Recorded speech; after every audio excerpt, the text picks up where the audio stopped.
என்ன அவசரம் 22 வயசுல நீ கார் வாங்க வீடு வாங்க இடம் வாங்க கார் வாங்க வீடு வாங்க இடம் வாங்க தொழில பெரிய எப்படி வாமாவன் பொண்ணோட அப்பா 60 வயசுல சம்பாரிச்சு வச்சத நம்ம மாப்பிள்ள பையன் வெறும் 20 வயசுல 22 வயசுல சம்பாதிக்கும்னு நினைக்கிறீங்க. பெத்தவங்களே அப்படிதான் நினைக்கிறீங்க. என்னத்த பண்ணுவான் பாவத்தை. காலேஜ் போனா கேம்பஸ்ல செலக்ட் ஆகலாம்னு நம்ம சொல்றீங்க. அவன் படிச்ச இன்ஜினியரிங் 7000 சம்பளத்துக்கு கூப்பிடுறேன். அதாவது மிடில் கிளாஸ் இவங்க தான் பெரிய பிரச்சனையே.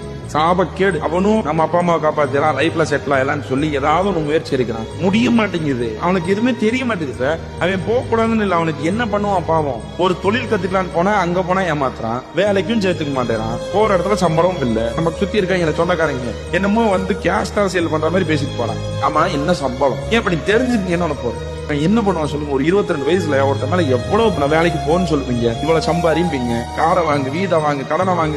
என்ன பண்ணுவான் அவன் 22 23 வயசுல அவன் என்ன பண்ணுவான். ஒரு பேரண்ட் இருந்து ஒரு பேரண்ட் இல்லாம இருக்கான் பாருங்க. அவன் நிலைமை இன்னும் சுத்தம் இன்னும் சேர்த்து எடுத்துட்டு போகணும். எங்க போவான் எனக்கு புரியல. எங்க போய் அவன் என்ன பண்ணுவான் அந்த பையன். ஒரு தொழில் கத்துக்க முடியாது சார் இன்னைக்கு. இந்த கோர்ஸ படி அந்த கோர்ஸ படி எதையாவது பண்ணி உருண்டு பரண்டு மேல வந்தலாம் தான் பாக்குறான். முடிய மாட்டேங்குது. அவன் அவங்க வீட்டுல நடத்துறது ஒண்ணு இருப்பாரு, அது இன்னும் கூடும். அவன் இந்த 22 30 வயசுக்குள்ளதான் அவன் லைஃப கத்துக்கான். அவன் இதுக்குள்ளதான் அவன் ஃபெயிலியர்ஸ் பார்ப்பான், இதுக்குள்ளதான் அவன் சக்சஸ் பார்ப்பான். எதுவுமே இல்லாம போட்டு புஷ் பண்ணி முரட்டுத்தனமா அவனை போட்டு டார்ச்சர் பண்ணி வெறுத்து போய் உங்களோட ஆசையெல்லாம் நிறைவேற்ற முடியாம டிப்ரெஷனுக்கு போயிடுறான். ஸ்ட்ரெஸ் ஆகி டிப்ரெஷன் ஆகி கடைசியில தான் போய் தண்ணி அடிக்கிறது தம் இப்படி போறான்.